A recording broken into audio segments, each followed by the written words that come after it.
All right, so M-Ray29, let's talk defense. Wolverines held them scoreless in the first half, a stifling effort for the most part, but there were spots that gave Brady Hoke a little discomfort after the game. He talked about some holes up the middle that App State was able to exploit. I know the linebackers, Joe Bolden and Jake Ryan, talked about that after the game with Greg Madison, saying they needed to shore up there, didn't fit the run right all the time, didn't get off blocks. When you went back and watched the tape, what did you see? Well, App State had he caught Greg Madison in the wrong defense too a couple of times. Not going to always say somebody didn't get off a block, somebody didn't do a responsibility. It was just that sometimes they got the right play call at the right time, and that's what you saw in that first run play right down the middle when the guy busted up out of there. It was Michigan just had, App State had enough guys to block Michigan's guys, and Michigan played a little better when they were in a three-man front versus a four-man front. See, the three-man front is more stop the spread friendly. The four-man front, now you kind of got some gaps in there where all you got to do is kind of get in the running lane, and then it's going to it's going to create more space somewhere. I think the defense overall played well, and I think Michigan's defense is going to be as good as their front four plays. That's a pretty good group as a unit. And I think there's some guys in front who can be good in one-on-one situations, but as a unit and with a lot of depth, they can beat you with the first four, bring in another four, and wear you down a little bit. I don't think one man is just going to straight dominate people all day long, but as a group, I think the linebackers definitely need to step it up a little bit, and that's always the position that can hide. You can't really tell if the linebackers are playing well or not because they got a line in front of them and a line behind them. So they're like the cream in the middle of an Oreo. It tastes good, but you don't really know how it would be without the two parts on top and bottom. Collectively, it was good to see Michigan only gave up a couple of big plays, which I knew was going to happen versus that type of offense. I noticed Greg played a lot of man-to-man defense. Probably 75% man-to-man defense when the game mattered. When you look at the stat line, Michigan didn't give up any points in the first half and only gave up about 74 yards. And maybe most of them came on two big plays. But I think overall, being able to play man-to-man and rush forward and get up the field, Michigan did good at that. But it's just that some of the plays you saw that happened, there was one coverage breakdown for sure, which should have been a touchdown for App State in the second quarter. He threw it to the wrong man. But thanks to that front four, I think he did all right. But they did a good job for the most part of stopping the run. But Greg's going to have to be careful because when you go against a guy like Golston, he can make things happen when the play breaks down, when you're in that man-to-man. So those two linebackers' jobs are really going to be very important. But the defense mixed it up, though. I like how they lined up in the blitz look and then dropped the zone, dropped the man. I don't think they confused the quarterback at all, but they used the quick game. I want people to get all down on Michigan's passing game. Oh, we only had one sack. Oh, we only have any turnovers. Hey, listen, when the quarterback is throwing the ball that fast, you're not going to have any sacks. And then when you got a bump and run coverage when the quarterback's throwing that fast, ball's going to go out of bounds. It's going to go somewhere else. So the other thing I forgot to add, and I know we're talking about defense, Michigan's going to have to be able to develop a vertical passing game, too. Like the quick bubbles and all the underneath play action stuff is going to run out around the midseason. So they're going to need a vertical threat, too. But defensively, the reason I said that is because Michigan didn't give up anything vertical. And that's what you need when people start getting up in your face, is the ability to run by some people.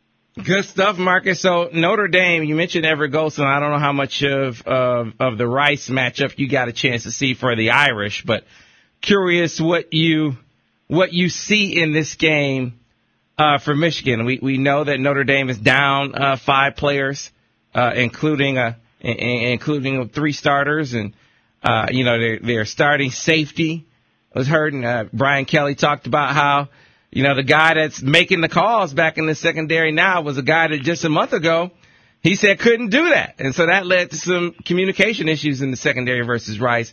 How do you think this game breaks down for the Maize and Blue? Well, just like life, Sam, when things fall apart, it might be falling into place. That kid now got his opportunity to get out there, and it's worked out so far. For every reason, guys get suspended or whatever, now it's your turn. But I just think that this game is going to come down to typical Michigan, Notre Dame game where it's going to be closer to people think. Michigan is going to actually beat the brakes off of Notre Dame. And I'm saying that first, and I'm going to say it on TV Friday because I know what I'm looking at. If Devin Gardner plays with some confidence. And I'm not going to sit there and say what everybody else says, if we can run the ball and we don't turn it over and then our defense, I'm not going to say, I'm going to let y'all say that. What I'm going to say is if Michigan can move number one around, keep the defensive coordinator at Notre Dame off balance like he did this Saturday. Doug Nussmeier ran when he thought he was going to throw and then threw it when he thought he was going to run it. And if Michigan can develop, they can get deep and get behind Notre Dame's defense and cut the drive short so that the faster a drive goes and you get points, the less amount of time you have to make a mistake. The whole key to this game is going to be Michigan's defense playing extremely well. And that front four getting after Golston. And I'm going to tell you, Jake Ryan, who didn't really particularly stand out on Saturday, he and Joe Bolden are going to have a game of their life because those defensive backs can cover Notre Dame's wide receivers. And Golston's not going to be able to throw the ball for 50-yard passes and just beat deep and all that. That's not going to happen Saturday. They're going to have to fool Michigan's defensive backs. But when you can cover, we call it cat coverage. I got that cat, you got that cat, and get this cat, and we'll get these cats out of here. It's just how you play. But it's just going to be Michigan has to turn the ball over defensively. They have to get the ball back and don't give up any big plays.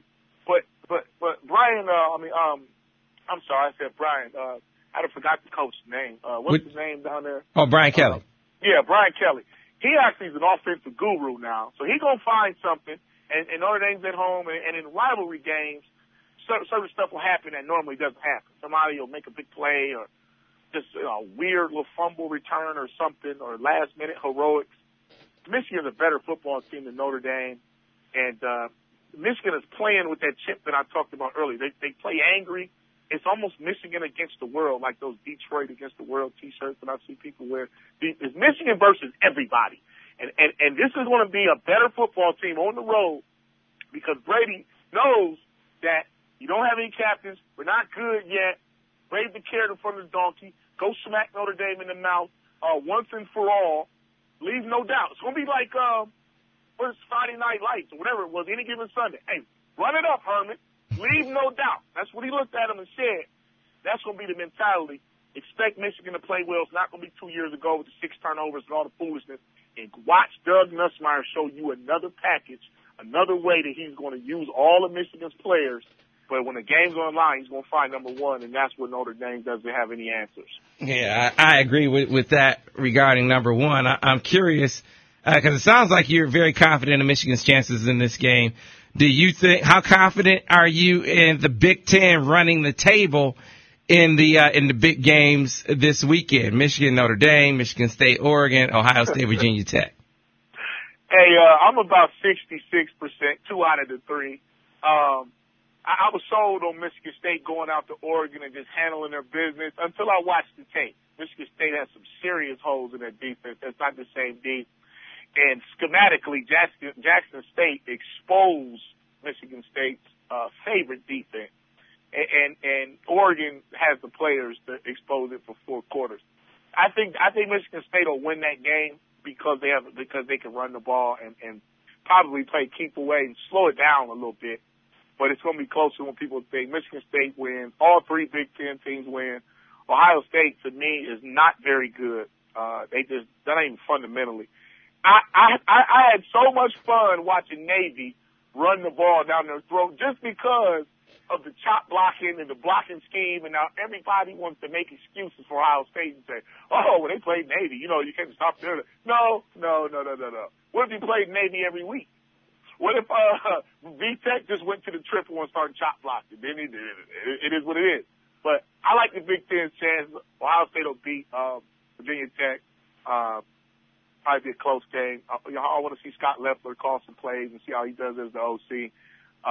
Michigan will mop the floor with Notre Dame. It won't be like 06 where Woodley and those guys went down there and put up 40 and dominated them. But Michigan's going to beat Notre Dame handily, I think. We'll know who the better team is without luck, without penalties.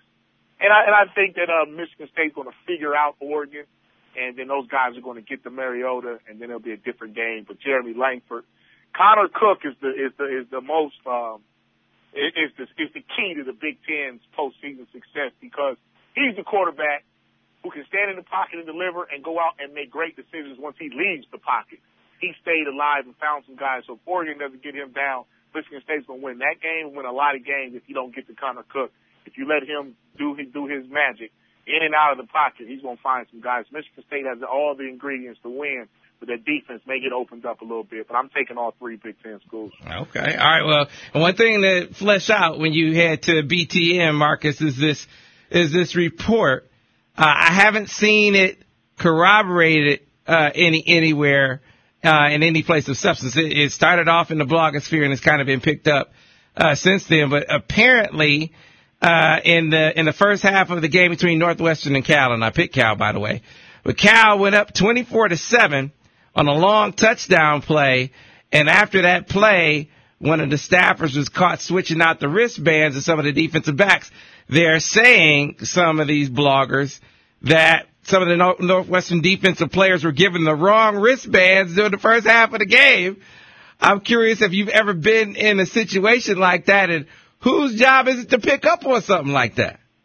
Well, first of all, it's the linebacker or whoever is making the checks, the free safeties, maybe even a graduate assistant, and say, hey, wait a minute, those aren't because the grad assistants are the one that make up the wristbands and the cards and print them out, make sure they say the right thing and go with the game plan, and they actually type up and print up the call sheet that you see all the coaches covering their mouths. I used to be a GA, so I used to do that all the time. And if you have one mistake, you can set off a wildfire, just something that small. But it was good to see Northwestern fight back after being down so much, and they showed some resilience, but they just ran out of gas. But Northwestern defense going to have to shore up. They got caught off guard by that two-quarterback platoon that Cal has, and they weren't prepared for it. And so they gave them a dose of their own medicine with Kane Coulter last year and Trevor Siemian. But Northwestern just looked out of sync on both sides of the ball, and offensively they didn't have an identity. But Trevor Siemian's a drop. It's funny how offenses suffer when the improvisation, the guy who improvises when things break down leads. Mm-hmm. Just like Ohio State, J.T. Barrett is not a running quarterback. Let's face it. He can run, but that's not his deal. And Ohio State's offense is entirely different now that Braxton Miller can't go 60 on people, or the quarterback can make you look like a genius. Same thing with Western when Kane Coulter can, run that triple option or zone read or run around. And guys like that make you change your entire game plan on defense. But Northwestern should get better, but they might have their hands full with Northern Illinois this week. All right, Marcus, where can folks get their hands on Rays of Light? When will you be on BTN? I'm on BTN first and foremost this Friday at 6 p.m. I'm going to be sharp, too. I mean, clean this week. I went, grabbed a nice little outfit out the cleaners. I think everybody will like it. My analysis, Lord willing, will be on point. Marcus, as long as you're not in a sport jacket, tie, and shorts, and you have a leg up on the guy who was at the game on Saturday. Oh, no. Hey, but you know what, though, Ira, that's how you do it, man. Or when you're just doing those pregame recordings and they taking those chest-up shots, you don't want to wear your pants and your hard shoes, man. I did it at the spring game, honestly, for my first time. Yeah, but that's spring. That's not being in the booth on a Saturday afternoon. But he had his pants on by the time the game came on. I will say that. That's my man, too. But Rays of Light still rolling, going strong. Go to the MDN, Amazon, iTunes, eBooks, mray29@gmail.com. I know some of the fans have emailed me and had some requests. I haven't got a chance to get around to all of them, but keep that rolling. And then I'll see you guys next week. But definitely tune in on Friday. I'll be on there. And Sam, I hear you're going down there, man. So, yeah, I'll be down in South Bend, so you'll be on the KeyBank kind of on the kickoff this weekend. Yep, I'll be on there with Ira, 3:30 to 6:30, getting it cracking, talking all things Michigan and Big Ten, ready to go. Appreciate the platform, fellas. Think about what I said, and I'm your homeboy. I'm just not a homer. And I'll give you my honest analysis, but you'll be proud of Michigan this weekend. Okay, good stuff as always, folks. Marcus and folks, that was Marcus Ray.